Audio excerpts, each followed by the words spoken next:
Thank you so much for staying tuned to this channel. Welcome to yet another edition of 60 Minutes Nigeria on ITV Network. You might have heard about the hike in fuel pump price. Yes, President Bola Ahmed Tinubu made the announcement during his inauguration that fuel subsidy is gone, as moving it bye-bye.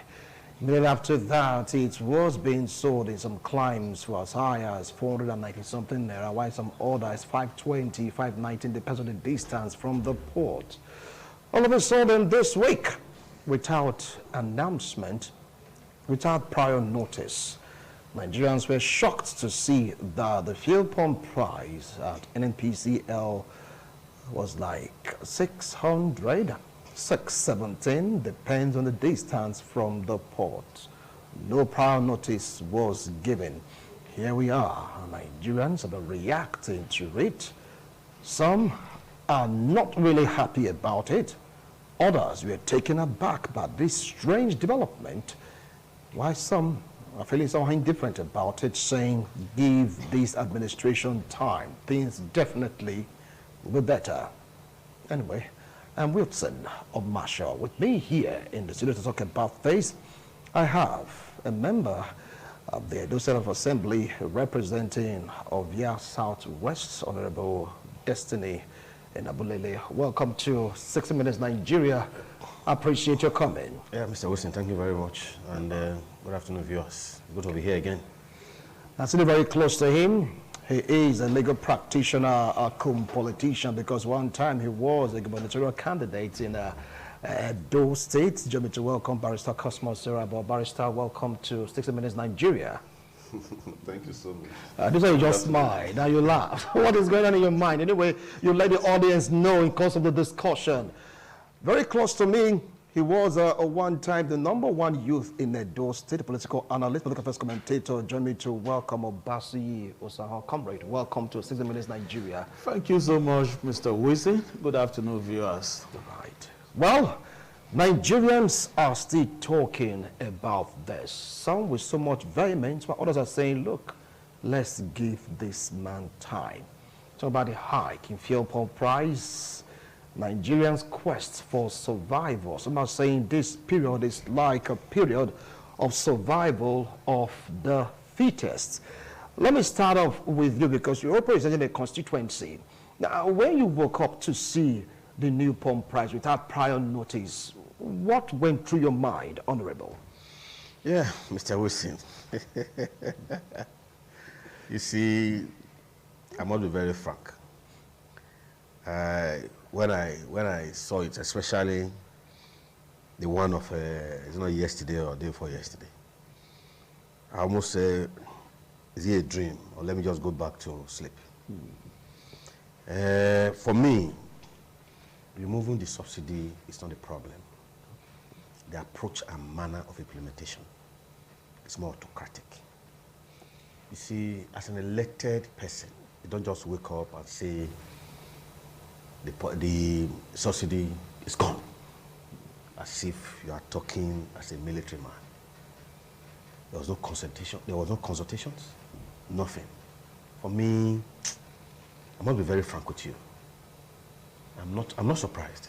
I'm not taken aback by these policies, these overnight policies. I must be very frank, because some of us saw it coming. You saw it coming? Yes, because a capitalist, don't expect a capitalist to behave less. Capitalism has no human face. I studied history. My first degree is international and diplomacy, master's in history.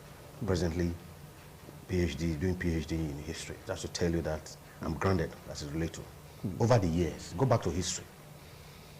Capitalism, there's something like human face in implementing their policies. They can as well, dehumanize human to get what they want.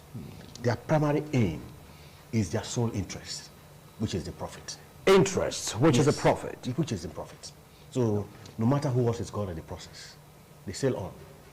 For me, I see, with due respect to the president, he's a man that, if you ask my wife now, my wife will tell you that he's my husband's favorite. because I see him to be a person that want to turn this country around.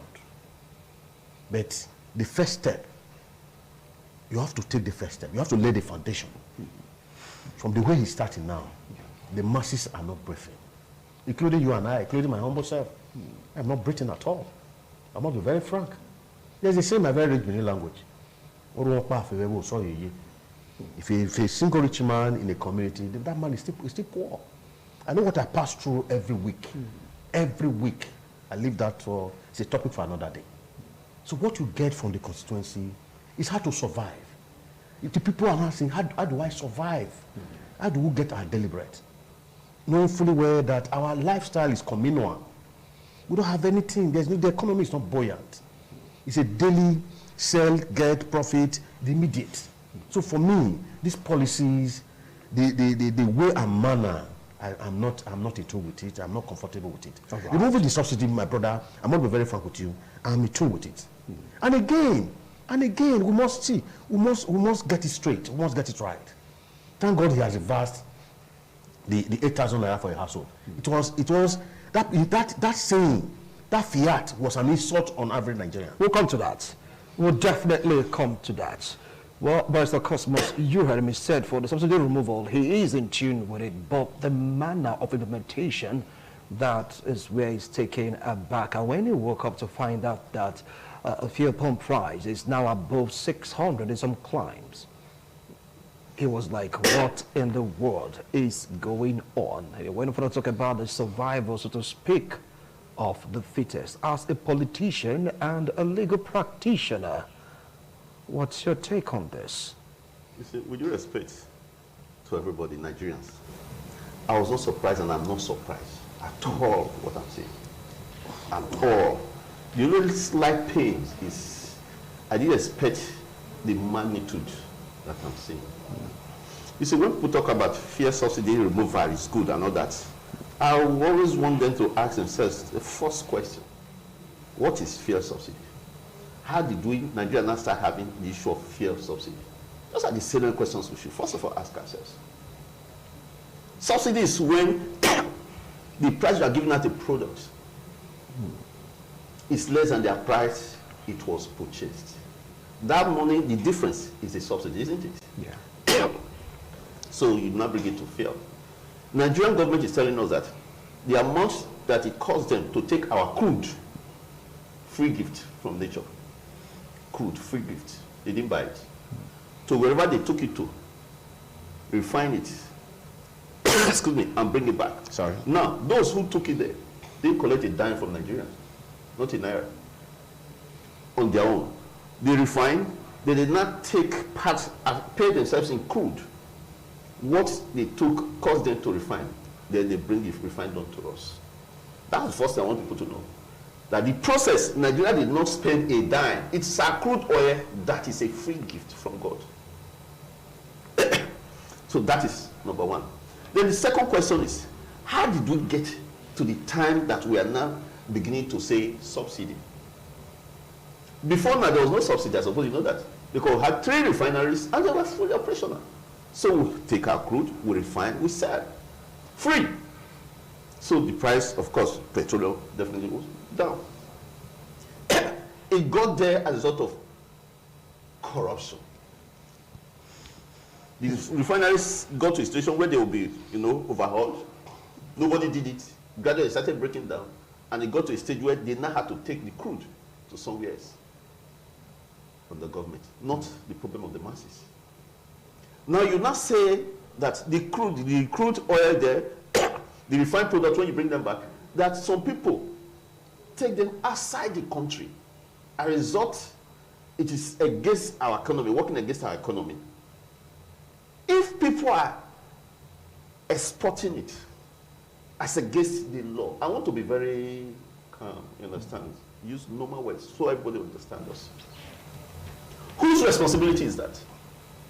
That these things are being exported, or let me use the word, smuggled, outside the country. You have customs, you have police, you have even the military.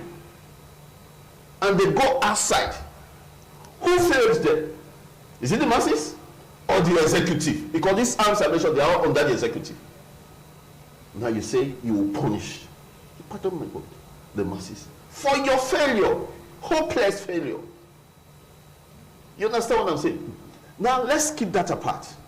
I also know that if you want to increase something, for instance, you want to increase importation, excuse me, you first of all, when you want to reduce importation, you first of all increase local production. You don't just do it at once. You get it to when it gets to equilibrium, and then like that you begin to do it. That is the same way of doing things. Okay. Now, it's a funny thing, my brother. Nigeria said there is no money to repair the refineries. But my dear, we had enough money to loan somebody to build the refinery. But we cannot maintain the existing one, so. But we have enough money to give somebody to build a refinery. We'll come to that point. Giving somebody money or loaning someone money to build And they say the person has to pay. We'll come to that because we're going to bring the Dangote refinery into factor in course of this discussion. Nigerians are thinking that since it was going to be like 500 something naira plus, at least for a start, though it's difficult, very, very difficult, they might just manage to bite, you know, the hardship. But right now, going beyond 600. I mean, as a youth, you want to represent that chapter, or let's say that segment of the society, and I believe that many people be asking, once a chairman, always a chairman, what is the way forward? Now, you drove down to this place. From what you observed in the streets of Benin, what you observed also amongst the persons that are one way or the other being affected by this. Talking about survivor, if you want to put it on a scale, what do you think is the surviving rate? Well, thank you so much, Mr. Wilson. We want to first of all say here that it is by the grace of God that we are surviving in Nigeria as I speak with you. Nobody is actually living the way he or she should live. We are just surviving by the grace of God. And we thank God Almighty that we are not made to pay for the oxygen that we breathe in. Otherwise, I think nobody would have been living even as we speak.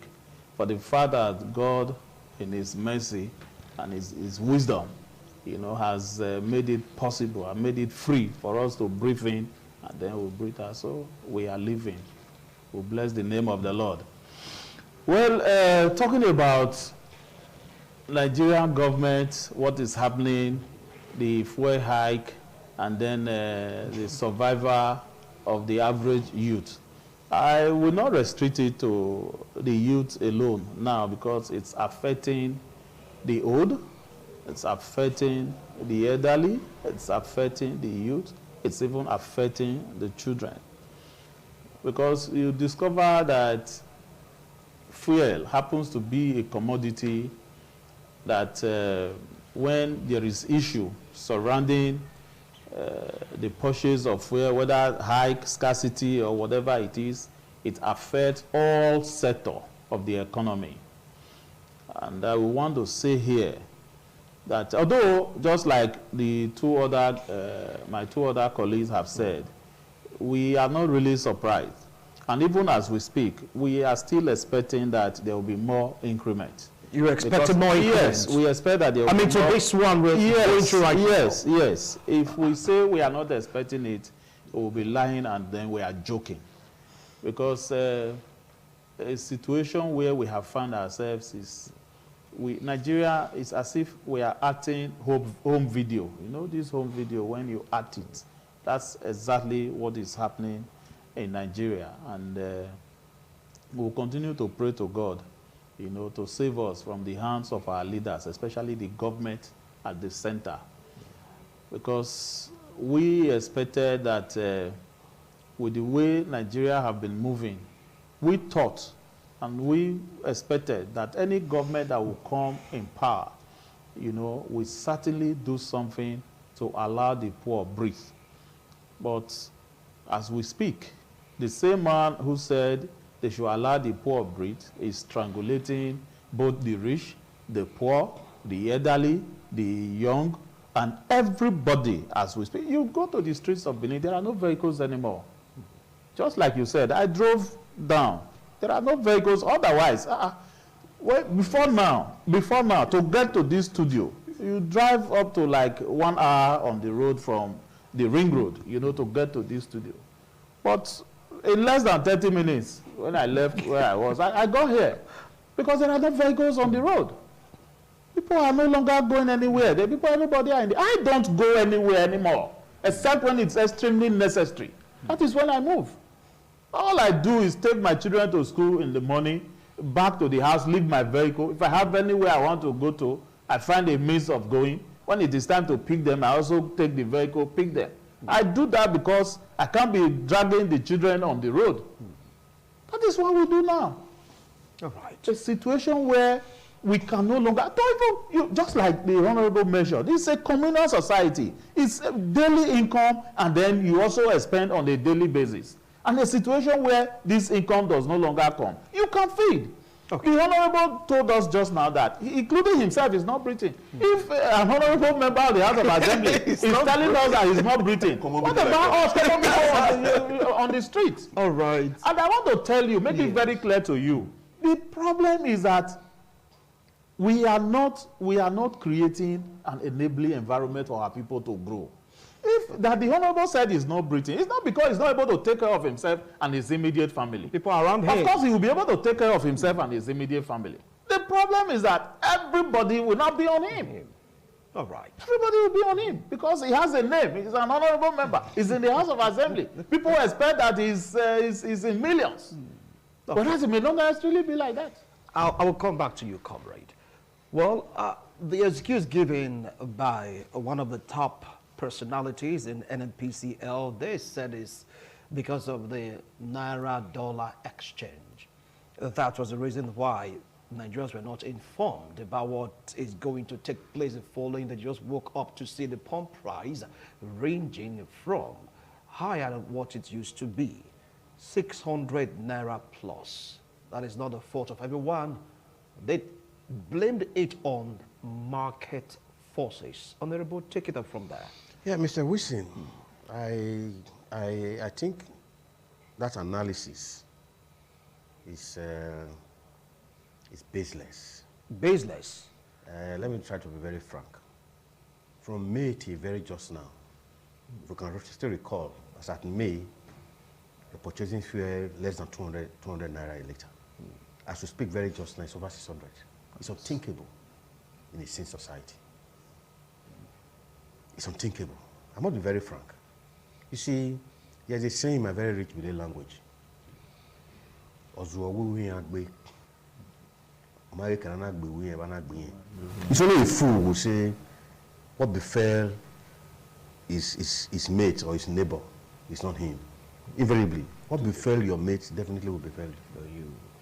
That's why Benin will say, if your neighbor is at war, you yourself will not be at peace. You see, we must try to get it straight. You see, as I rightly say, I'm a student of history. That's what we call resource course, in trying to analyze what is now befalling us as a nation. Netherlands, as we speak, they left their oil in the soil because they discover as a result of that thesis that what follow resources, natural resources as a result of the crude oil, it's going with laziness and violence. As we speak, we are not thinking, we are not innovating. You are telling me that you are refining, just like what my brother said just now. We are blessed. What God has blessed us with. We cannot sit back, think, and refine. You are telling us because of your inability, your stupidity. I'm sorry. Please watch your language and watch your emotions. Yeah, because of your lack of foresight. We have 2 or 3 refineries. Is it comatose? You are telling us you are coming up with cock and bull story that because of this refining and they will take it's like trade and barter. We are paying for it in a large scale. In a large scale. You know the components of crude oil. There are many minerals. But today they bring us what we want to get because of our laziness. And you have the guts to come and tell us, you can come up with one analysis. For me, as a nation, we have failed, and it's time for us to go on our knees, including my humble self. Because I have one time or the other presided over the third tier. How do I presided over that local government? I should be able to sit back and tell my son, tell my daughter, look, this is how I ran that local government in that 3 years. Now I'm in the House of Assembly. Am I legislating well? How am I administering the people's patrimony? It matters because time, you see, we are sitting on a keg of gunpowder. You see, the last one, what do they call it? The answer. The answers. I pray that there will not be any replica of such. I don't think I will be safe. I'm telling you, because I have exposed myself. I must be very frank with you. I think I enjoy more. When I was in the street, I no go green. I walk 1 a.m. I walk 2 a.m. I tell you, once it's 6 or 6:30 or 7, you see my mom will call me, where are you? Why you? It's as bad as that. I don't have freedom anymore. You don't know if what I'm getting is enough to cater for all these fears and all these worries and all this BP and all these sicknesses. It's not enough. I'm going to be very frank. What am I getting? I never lived as a local government chairman. It's there. Today I came here with Corolla 206. That's what I came with. That's what I have. I have 2 cars. One for my wife to take the kids to school. It is the school my children were before I became a local government. That's the school they are still attending till tomorrow. Not as if I had these bogus or enormous resources to throw around. Maybe you not go to one of the Ivy League school. No, it is school. That's to tell you that what it might take home. That's why I used the word just now. When I said not as if I'm here. What I interpret for those to understand. Yes, what that means is that when your neighbor is at war, you're not at peace. You are not at peace. We must get that. See, let that be our guiding principle. That is there in the Bible. It says, "Love thy neighbor as thyself." That is the greatest commandment in the Bible. We that in the aim of affairs are we loving our neighbor as ourselves before we embark on any decision that will affect us. Are we considering that? All right. You can't. I'm coming, sir. You can't just wake up as if you are a dictator to say fuel subsidy is gone. As if it's a shocker. And indeed, it's a shocker. All right. I'm going to be very frank. You must put up the indices to cushion the effect. That's why I disagree with some of them that say, okay, let them go and procure buses. Which road are they going to apply? Is it the Benin Abuja road? Is it the Benin Asaba road? Is it the Benin Lagos road that they are going to apply? Within 6 months, those buses are back to mechanic workshop. We'll definitely palliative in course of this discussion. Oh, but please, Honorable, what your emotions begins to be more emotional as we discussions is like, taking place. Well, Barrister, some are saying that the reason we're experiencing this dark jump, so to speak, some call it excitement state in physics or chemistry, leaving one sphere to the other sphere. It's like, that excitement is because the cabal in quote right now that we're enriching themselves via the subsidy that they are fighting back. That is what we're experiencing this. After all, according to report 9, just most like, cushion the effect of that 500 plus. And right now it has jumped to 600 and something naira. Do you think that this cabal that we're gaining from the subsidy, of fuel products are really the ones fighting back by manipulating the market for us to start going through what we are going through as a country? You see, my brother, when there's a square peg in a round hole, you don't expect normal reactions. That's the truth. And permit me to say that any leader that has a mandate of the people thinks of the people before making pronouncements or before taking actions. But when you know that you jumped at it, I'm not referring to anybody, you got it the way you got it, then you wouldn't care. You'll be very different about the way you deal with the people. Like I did say, should we be talking of removing of fuel subsidy or talk of refining the fuel in Nigeria? If you refine the fuel in Nigeria, the crude oil in Nigeria, you get fuel. The other byproducts, like my brother said, they're all added advantage. But you're not talking about that. You thought well that it is better, the money, more than the money you use to repair the refinery, to give it to another person, to build a refinery, and also give the person license to import fuel. What an irony. At times I begin to wonder, if people around them are senseless, with due respect to Nigerians, do they think the rest of us are? Or because we don't even have the opportunity to talk, doesn't mean we have nothing to say? Once you repair the refineries, the issue of refinery subsidy they're talking about ends automatically. That is natural. So you're saying that the cabals, nothing like cabal fighting back or anything? What is the cabal fighting back? Where were the cabals when Jonathan increased it to 87? The same people, the cabals were the people who were shouting that shouldn't be increased. That's supposed to be 550 naira. You reduced it at the time. I know somebody who became prominent because fear was increased. That same person became a governor because he was shouting, people believed in him. That person today is somewhere else. I've not heard him talk. Is he dead? That's to tell you the kind of people, the kind of rulers we have that pretend to be leaders. A leader leads, is in front. A ruler stays and gets what you want. I tell you, at times, I woke up this morning and say, is there rods in front of my room making me a captive, a prisoner, a slave? Because I don't see anything I'm experiencing that is different from that of a captive. All right, now you just hold on, I want to go for a break. When we return, you continue with your analysis. If you just joined us, this is 60 Minutes Nigeria. We'll be right back. Don't go away.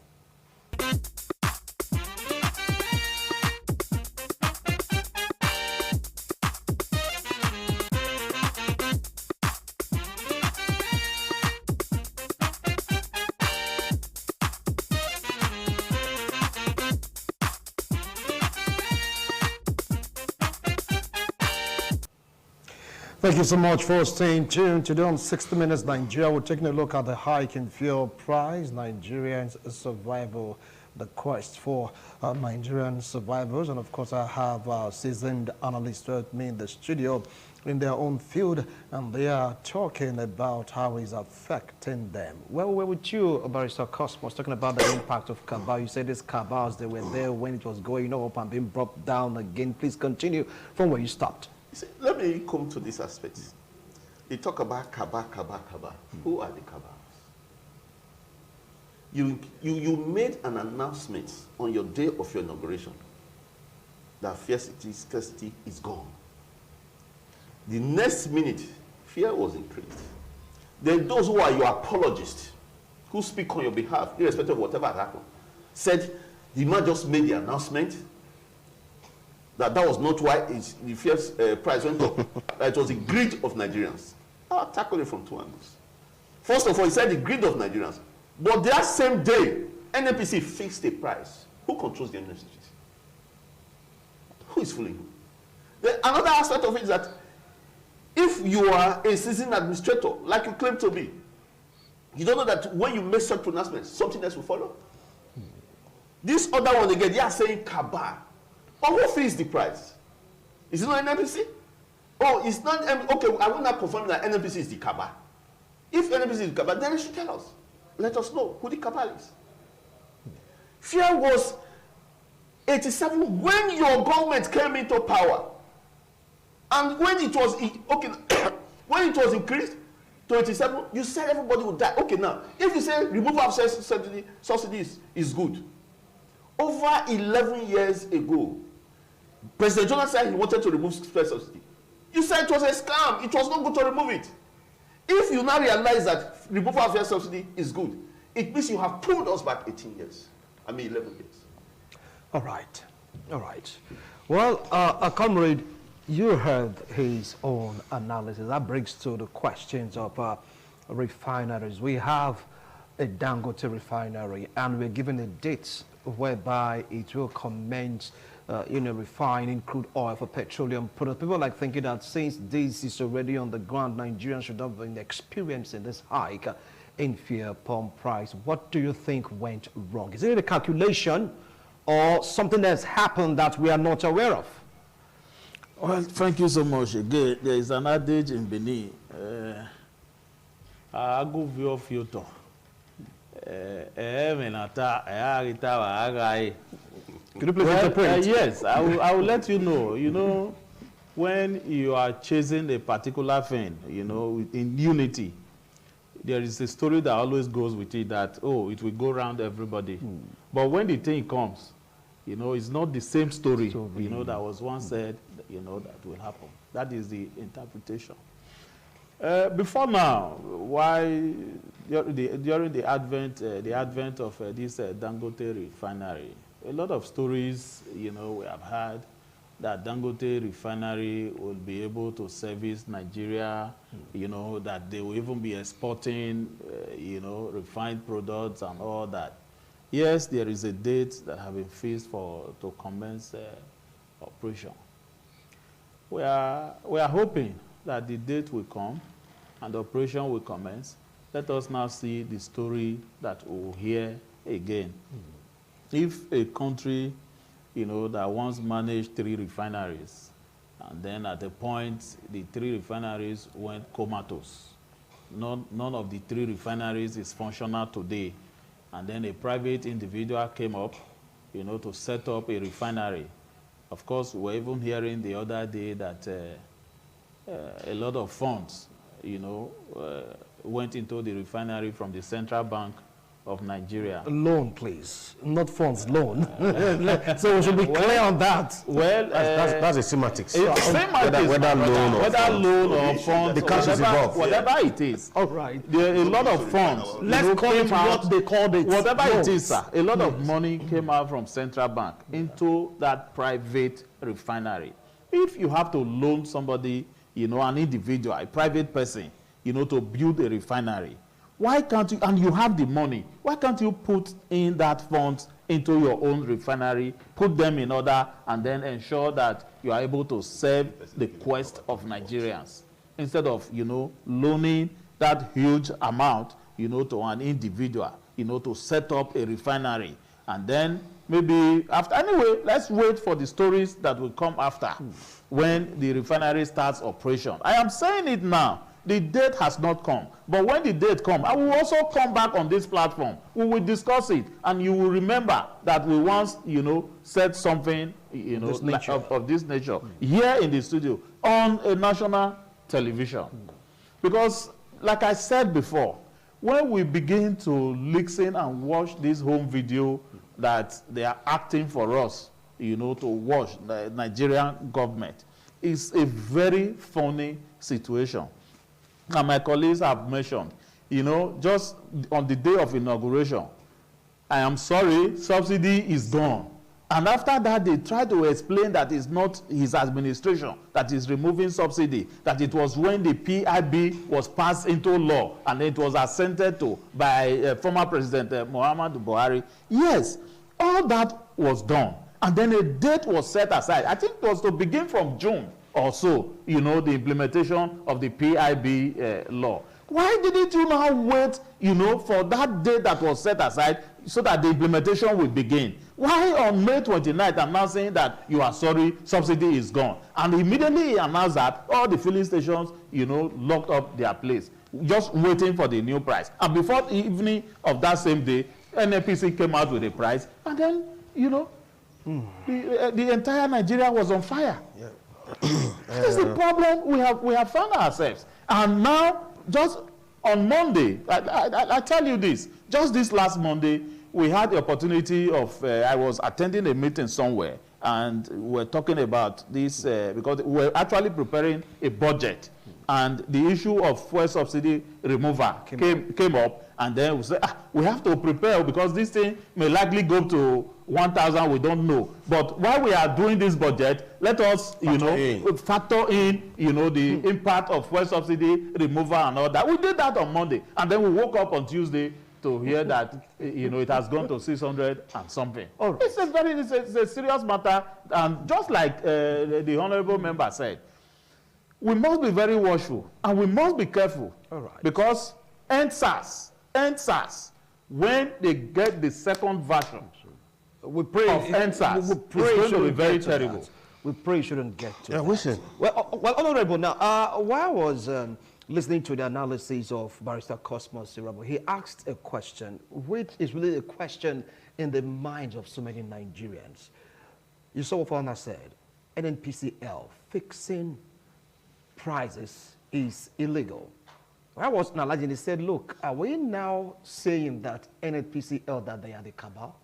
Because he said whenever there is an increase in price, it starts from NNPCL. What in the world is going on? Over to you, Honorable. Yeah, we'll see. Let me first of all try to take it from Isango by way that, what's his name again, monopolizing the production and the importation. Carry. Yeah.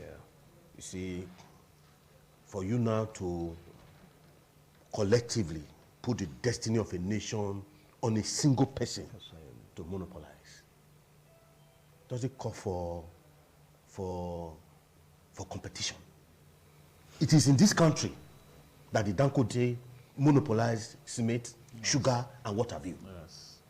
I was told at a time that we once bought cement bag at 4 naira or thereabout. Yes. In this country. As we speak, from May, less than 10,000 naira ordinarily will fill my tank, Corolla 2006. But as at this moment, it's over 30,000 naira. Yeah. In my very before.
share it, fine, but still they will share it. And if it's properly shared and utilized, believe you me, that would just be, might just be a starting point. You know, I can tell Nigeria is our own. Okay, no need to be violent.